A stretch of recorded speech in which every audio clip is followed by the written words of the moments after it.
welcome to this session of Maritime Medicine, in which we will discuss shock. By the end of this session, you'll be able to define shock, identify and list 8 common causes of shock, and appropriately treat a patient in shock based on the cause of their shock. So shock is not a disease. Shock is a common end pathway of many diseases, and it's defined as inadequate end organ tissue perfusion.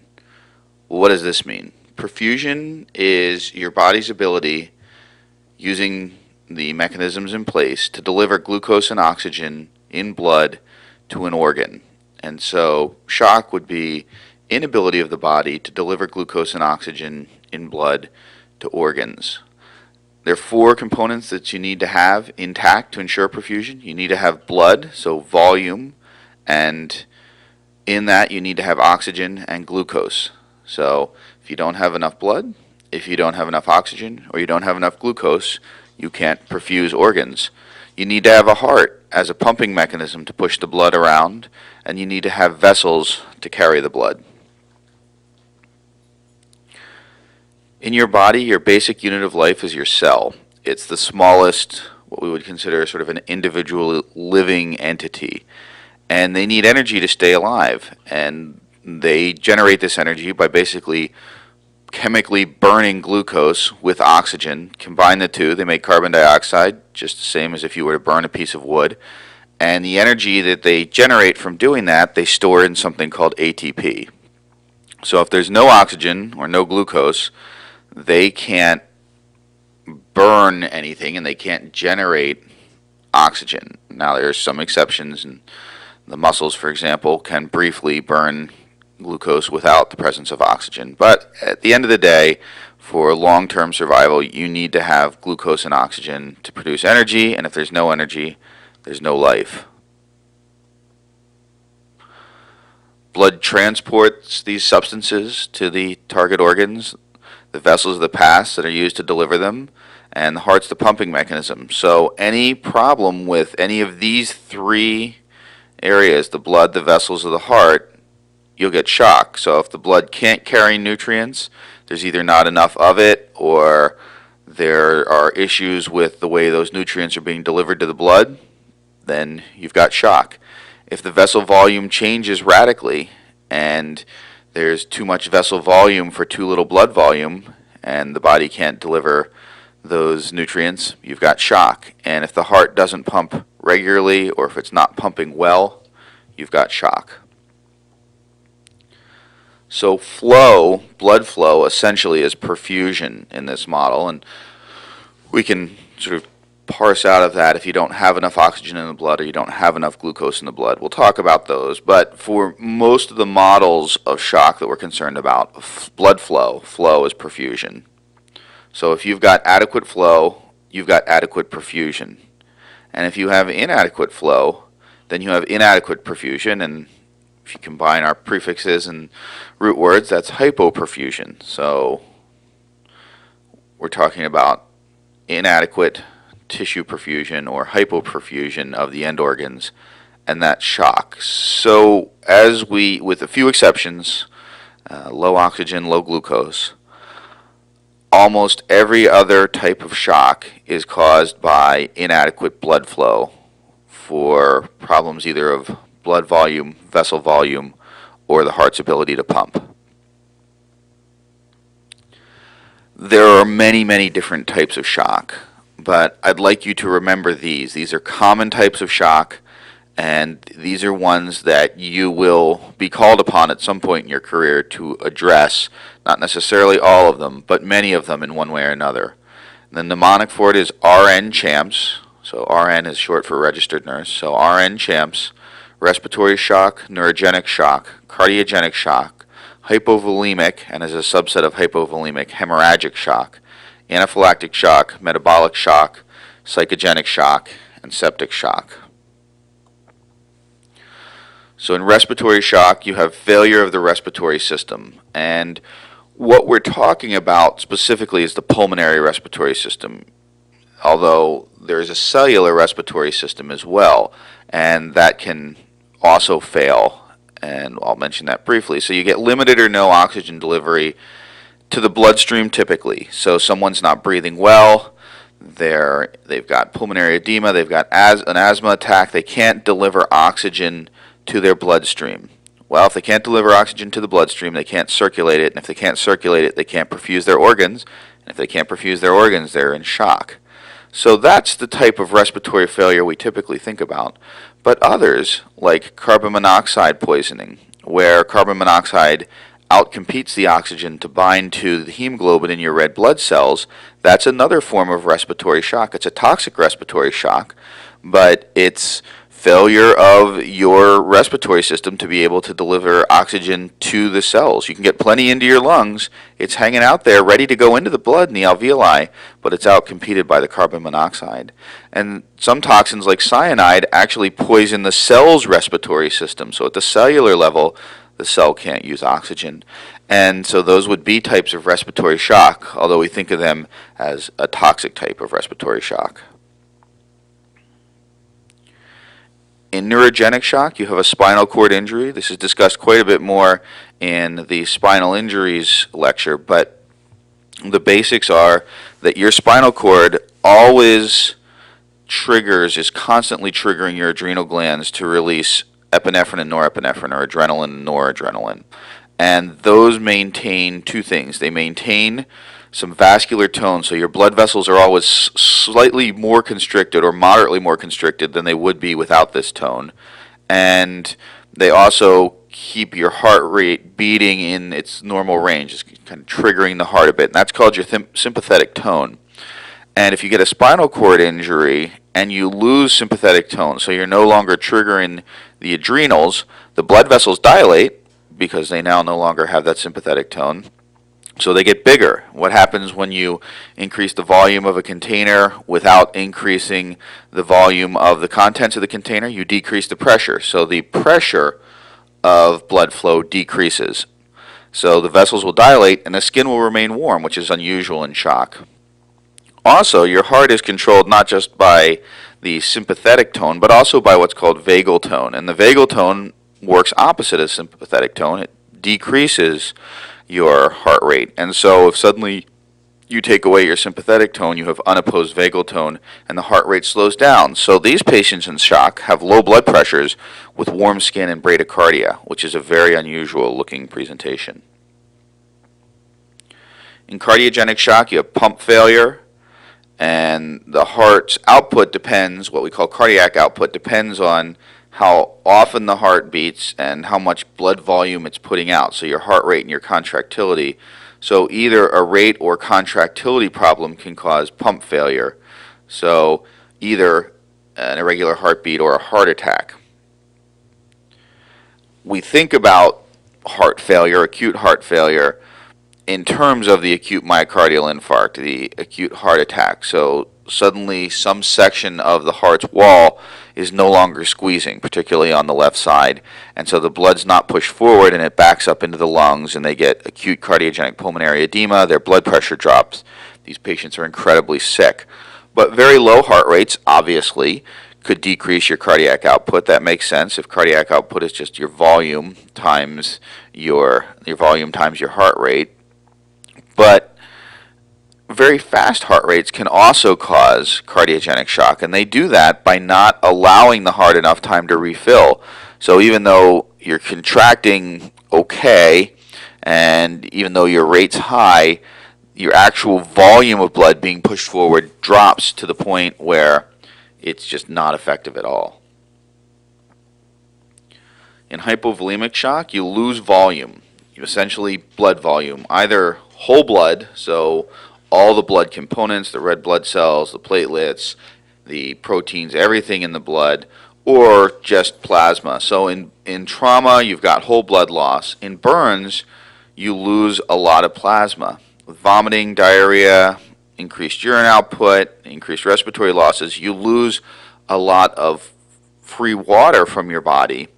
And to compensate for that, you shift water out of your blood vessels. You do what's called third spacing, and you end up losing plasma volume in your bloodstream.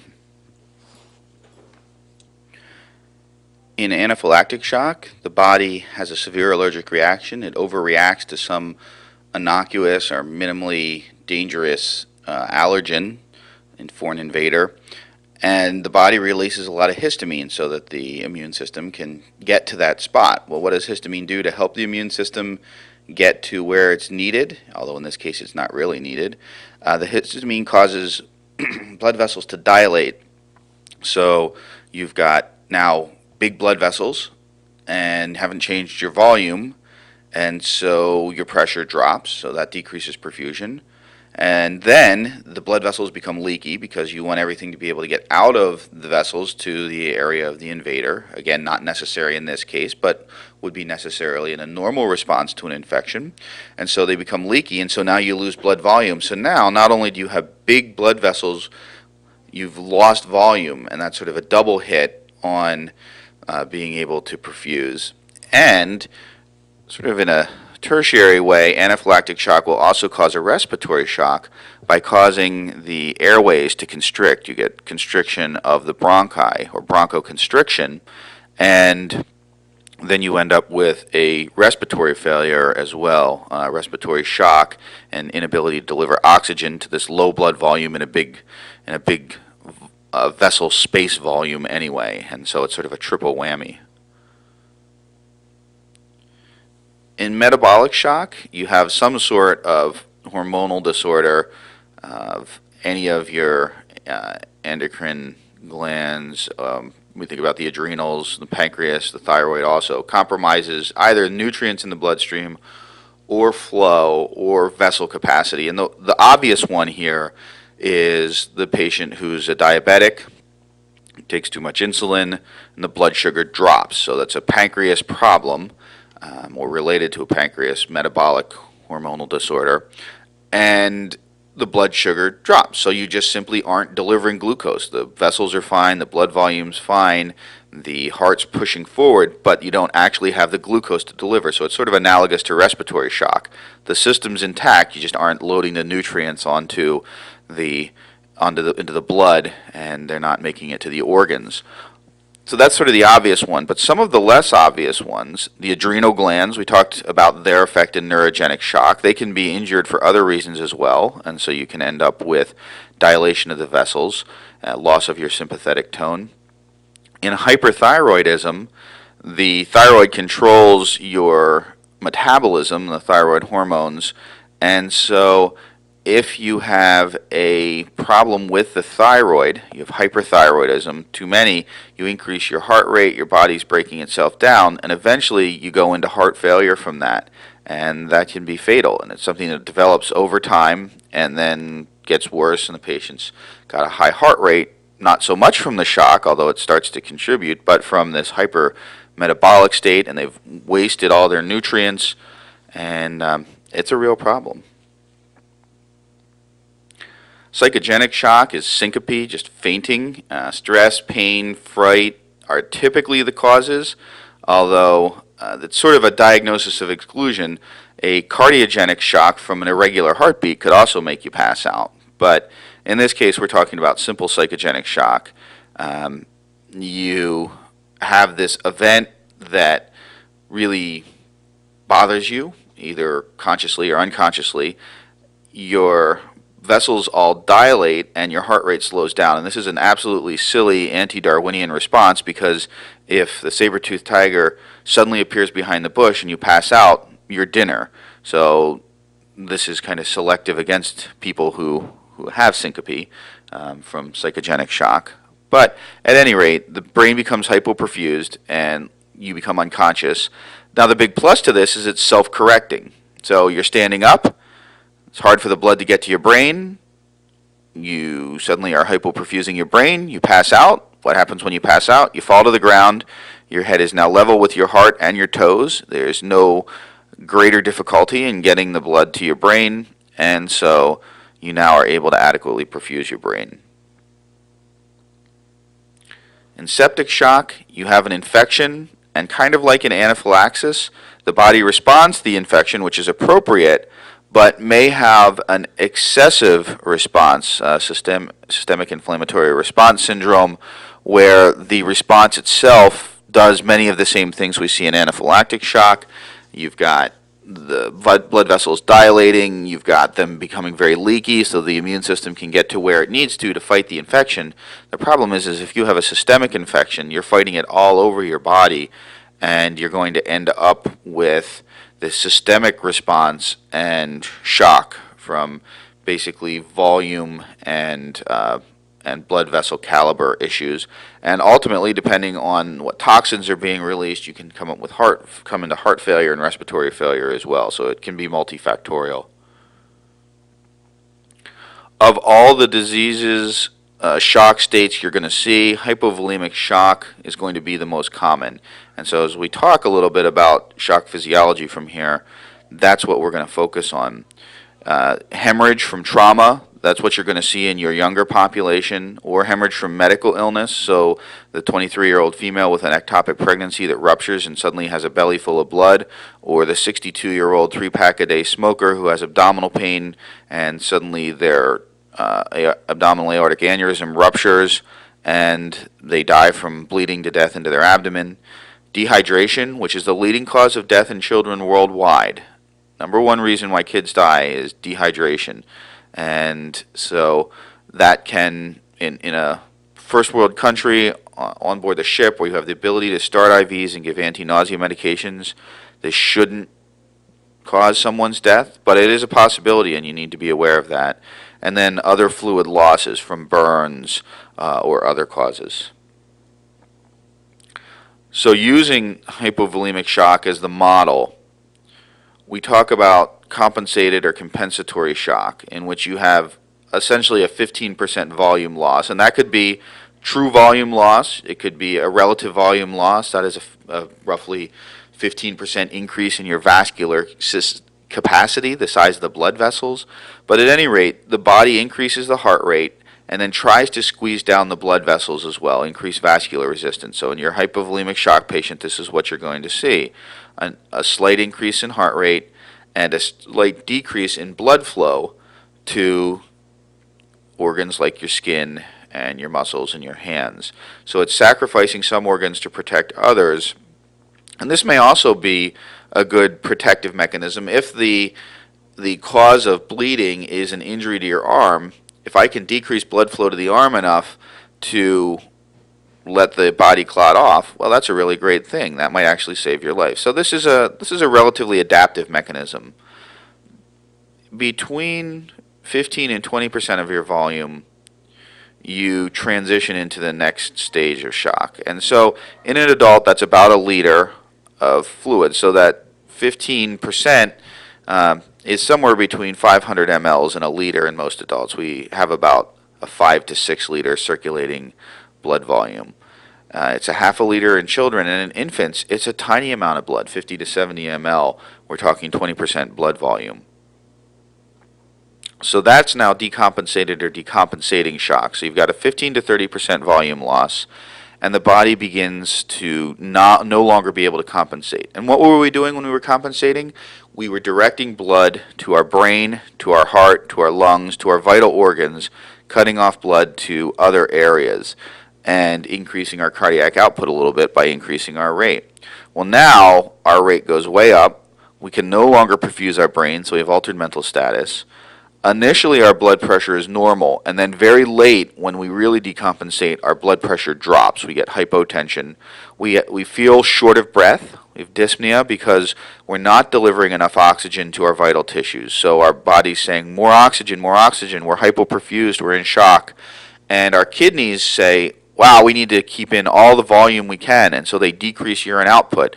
Now, are you going to see this initially in your patient? No, because the bladder stores plenty of urine. You don't know if it's full or not.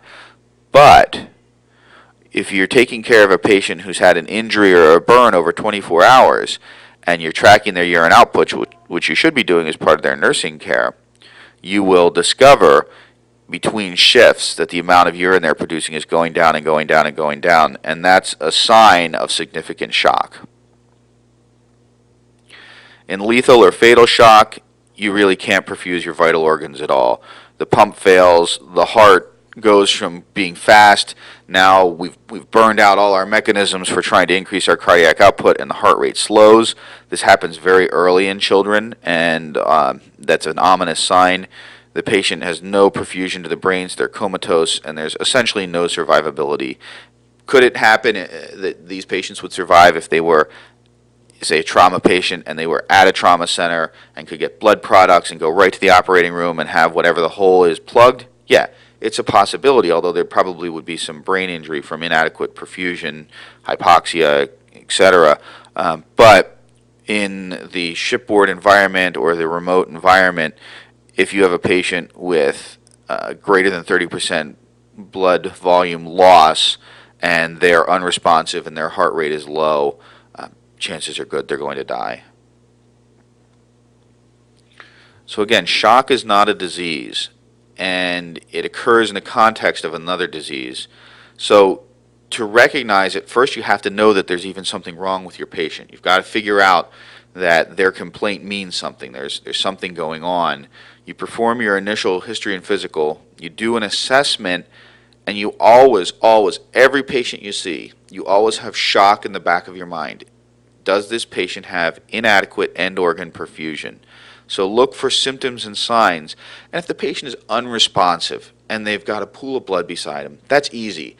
And if you missed that, I mean, I don't know what to say. You've missed a lot of your medical training. I'm not worried about you missing that. You're going to get those. That's shock is going to be right there. It's the subtle early shock. It's the patient who had a fall and struck their left upper abdomen, and you see them at time 10 minutes after the event, and their heart rate is 85, and they have a normal blood pressure, and their respiratory rate is 18, and they're complaining of some pain in their abdomen, and you get them to the aid room, and you re-examine them, their heart rate's 95, blood pressure's normal, respiratory rate's 20, and then you check another set of vitals half an hour later, and their heart rate's 102, and they're a little bit irritable at you. Can't you do something? I'm really uncomfortable. Can you help me? That's those subtle changes. That's what you need to be looking for. Because if you sit on that patient, you don't arrange evacuation, and you don't get your IVs now, and you aren't ready to take care of them when they crash, they're going to suddenly crump on you, and they're going to die, and you're not going to be able to take care of them because you missed the early signs of shock. So recognize shock so that your patients survive. Typical signs and symptoms.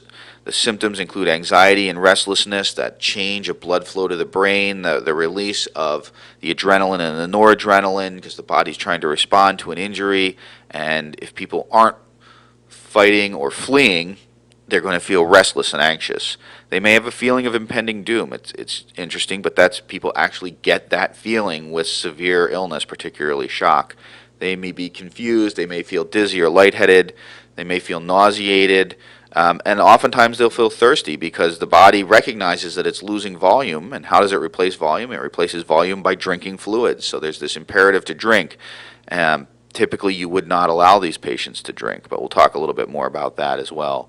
Signs, they may be agitated and confused. The pupils may be dilated because of the release of the adrenaline.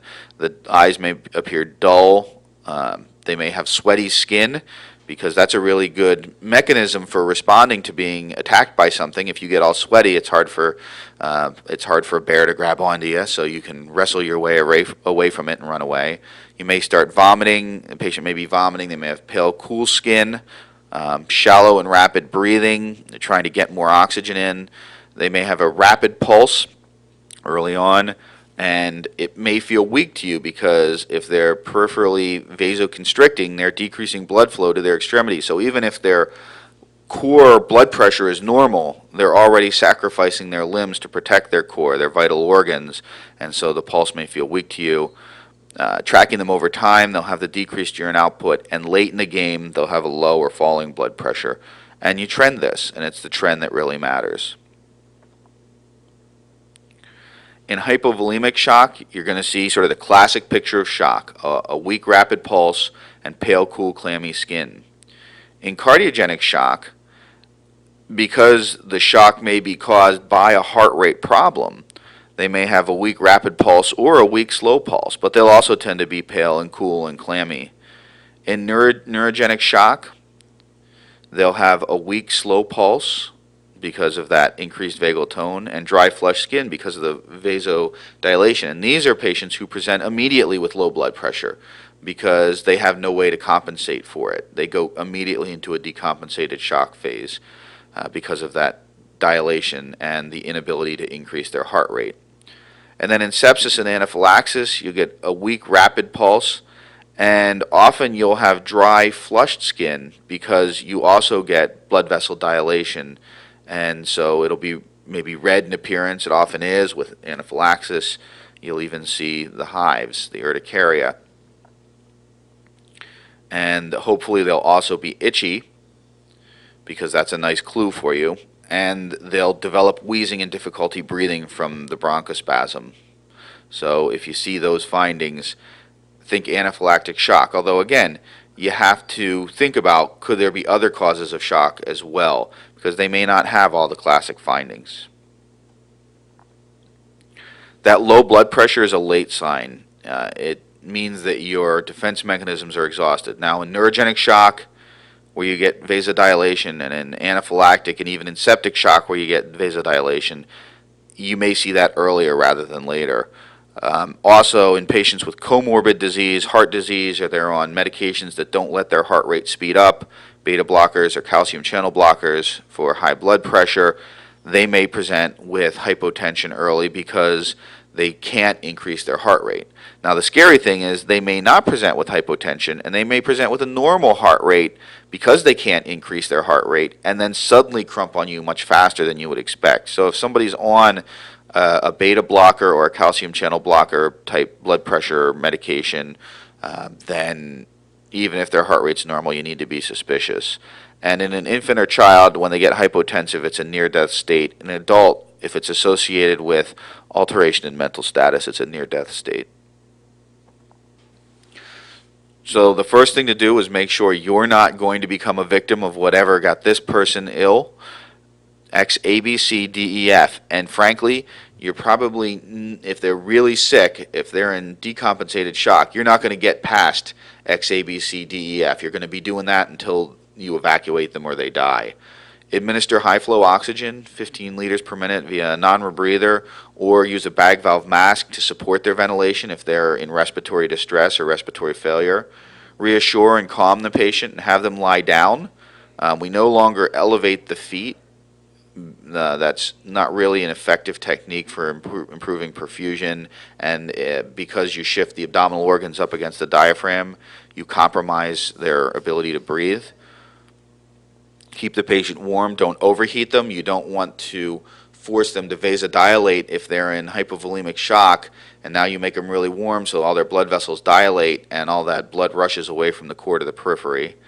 If it's a traumatic injury, NPO, non paras, nothing to eat or drink, because they're going to need probably operative management in an operating room, and the anesthesiologists prefer they not have had anything to eat or drink for 8 hours before they go to the operating room. Plus, they're at risk for vomiting and airway compromise. If it's dehydration from diarrhea or nausea and vomiting, then anti-nausea medicines and lots of oral fluid is going to be the appropriate choice. But discuss this with medical control. While they're in shock or while you're concerned about it, vital signs every 5 minutes, and get an IV, preferably 2, in now in the early stages before they decompensate, because when they really peripherally vasoconstrict, you're not going to be able to find any veins to get IVs into, so get them in early. Contact medical control about whether or not you need to evacuate the patient, and in most cases, if they're in shock, they're going to need to be evacuated. Again, dehydration or anaphylaxis might be exceptions to that. Also, the asthmatic and mild respiratory failure that you turn around, or the hypoglycemic diabetic. But talk to medical control and explain to the patient what you're doing, even if they're unconscious, because hearing is the last sense to go, and so if you keep talking to them, they'll may hear what you're saying. You're going to treat the shock, obviously, with fluid replacement if they need it, But make sure that you're also treating the cause. So for example, in anaphylaxis, if you don't treat the immune system overreaction, you're not going to stop the shock. You can temporize it, but you won't make the symptoms go away. The shock's a response to a disease process, and it's not the disease itself. So you stabilize the shock. Now, obviously, if someone's got bleeding from a liver laceration, you are not going to fix that. That needs bright lights and cold steel. They need to go to an operating room. But you need to recognize that is the thing that needs to happen, and your treatment of that is to evacuate them to a hospital. In respiratory failure, bag valve mask, neurogenic, immobilize them, expand their intravascular volume with fluids. Cardiogenic, if they've got an irregular heartbeat, you may be able to treat that, talk to medical control. Evacuate if they have pump failure, you think they're having a heart attack or congestive heart failure. In non-hemorrhagic hypovolemic shock, replace the fluid volume. So someone's got nausea, vomiting, diarrhea, and a low blood pressure, you can tank them right up. If it's hemorrhagic shock, control all controllable external bleeding. People forget to do that, and people bleed to death from scalp wounds or extremity wounds. We've had patients bleed to death from leaking varicose veins because they didn't control the bleeding and they went to bed and then they died in their sleep. Make sure that you target to maintain a systolic blood pressure between 80 and 90 millimeters mercury for uncontrollable bleeding.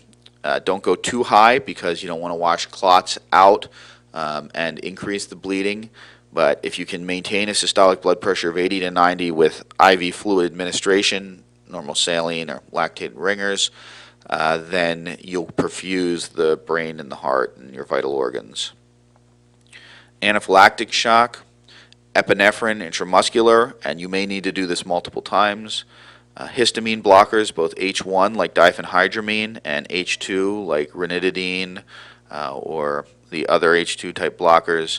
Steroids, and expand their intravascular volume to fill up those dilated vessels. In metabolic shock, treat hypoglycemia. So if the blood sugar is low, fix that, and otherwise talk to medical control.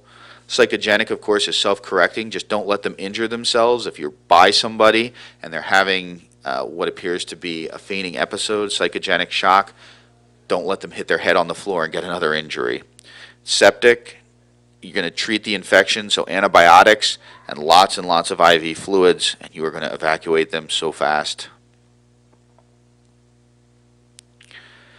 Remember again, I would have expected you before you started this course to recognize an unconscious patient with a low blood pressure as being really, really sick, and now you know that that's called shock.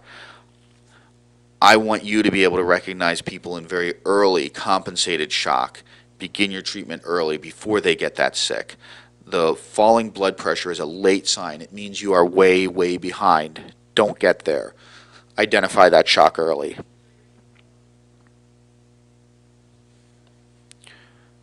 Please complete any associated knowledge reviews, and if you have any questions, don't hesitate to contact your professor or instructor.